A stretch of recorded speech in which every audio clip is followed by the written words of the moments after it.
are fighting a war of attrition, in that we kill in self-defense, as long as they are going to come and fight with us.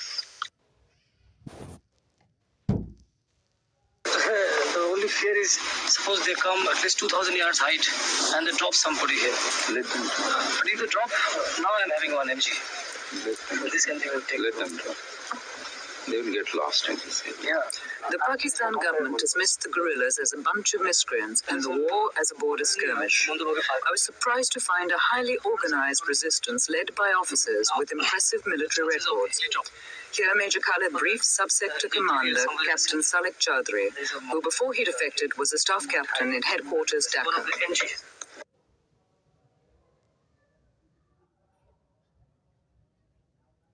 Major Khaled is 35, an officer with the Pakistan Army for 13 years, trained as a commander by the Americans.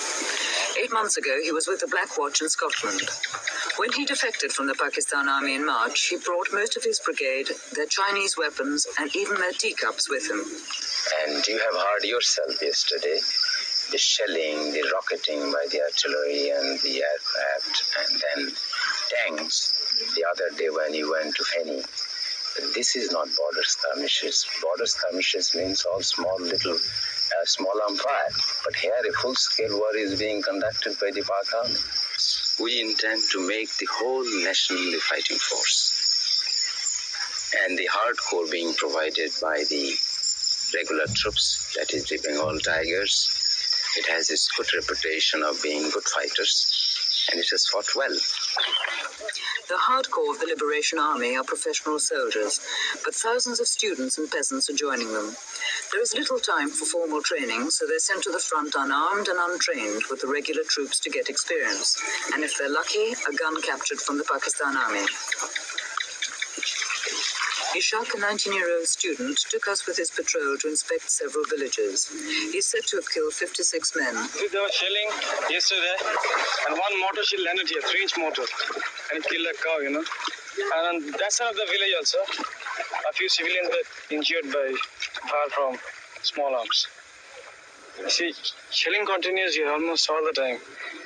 And you've been very lucky enough not to have any shelling right now. Yeah.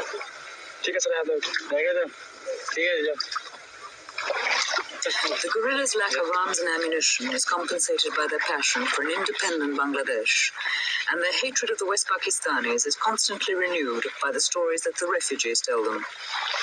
I wish I could take you inside. All the cantonments in Bangladesh are nothing but concentration camps. These hundreds and thousands of girls are kept there as prisoners. They are tortured, they are raped, they are dishonored, and after that they're killing them. You see, all the dead bodies are floating in the rivers. But this was surely several months ago, not now. It is going on still now. 2 of my sons I lost there, and my houses has been looted, and my other articles also looted. Everything lost there. Then I found that my life also insecure. But did your son do anything to the military? Nothing. Did nothing. Then why did they shoot them? Their habit is this. They are murdering. Although they are murdering. All along they are murdering. For how long? Not only my 2 sons. Many people shoot it. He saw his father, mother, and everybody of the family killed by the Punjabis. And of course his sister, who was about to get married, was kidnapped by the Punjabis and has been taken away. And he heard the story from the other villagers that she has been probably tortured and dragged out of the place brutally and has been taken away.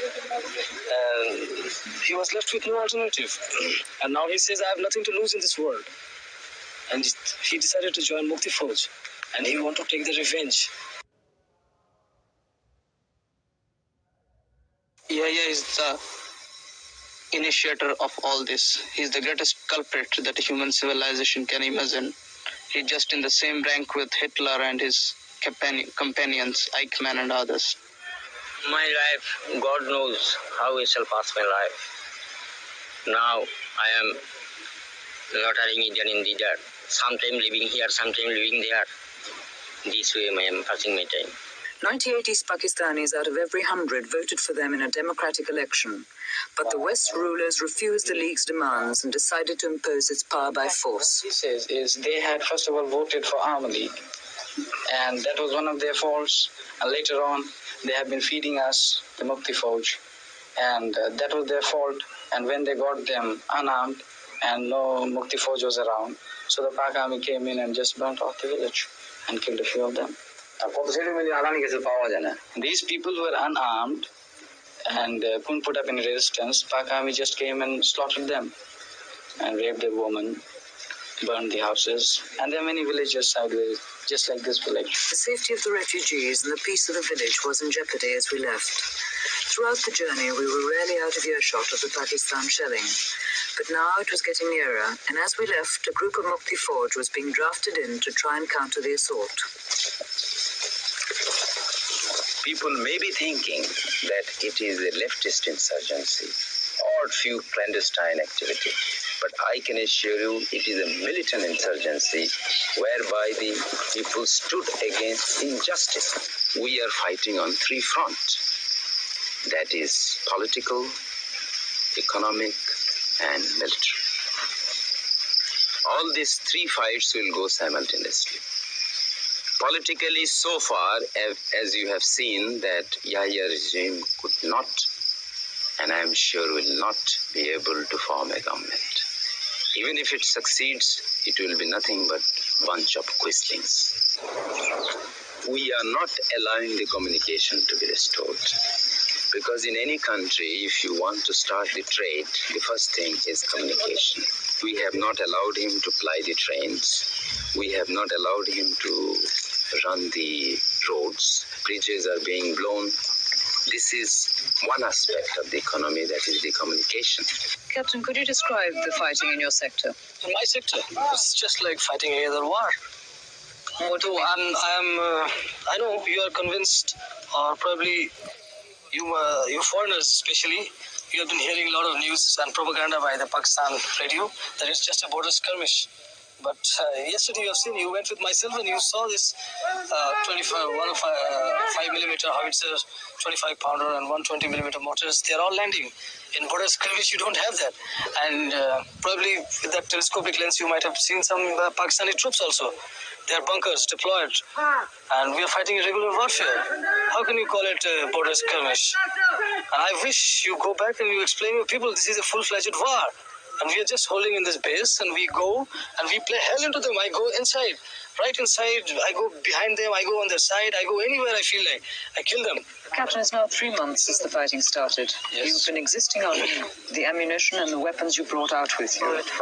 How much longer can this continue? Well, it will continue as long as we have the resources and as long as we carry on capturing the ammunition. And of course, we expect that some country will come to our aid. At least you have come, you have seen how the fighting is going on. And if somebody comes to our aid, only thing that we need is arms and ammunition. Arms we have to maintain them, but we need some heavy weapons and ammunition. If that is the thing we get, then there is no problem, we can continue fighting. And if we don't get anything at all, well, you know the condition, what is happening in Sudan. They don't have any arms and ammunition, they are fighting. They're fighting with sticks. They are adopting different tactics. So that's what we are going to do. But Captain, about you personally, what about your family?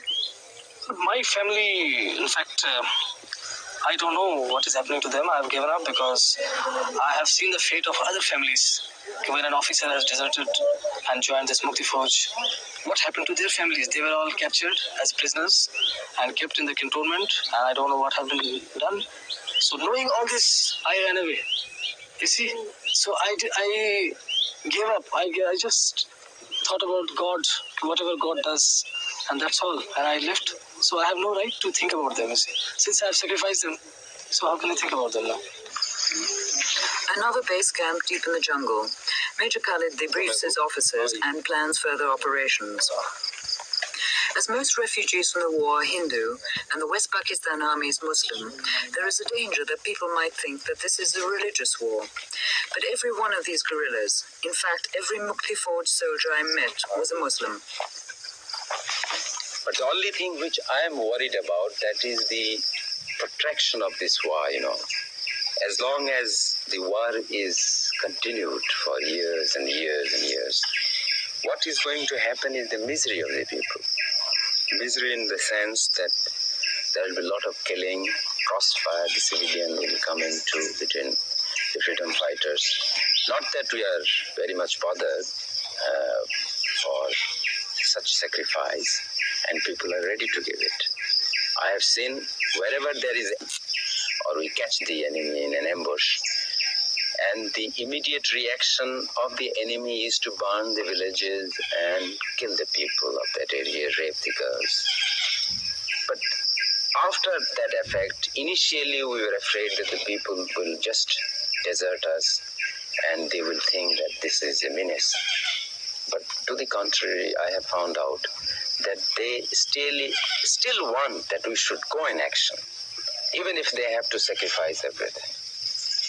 I have been told even by the people to the extent that let there be nobody in Bangladesh, they cannot take the soil out of our country. Let the soil remain. We must continue the action. Therefore, the war will go on.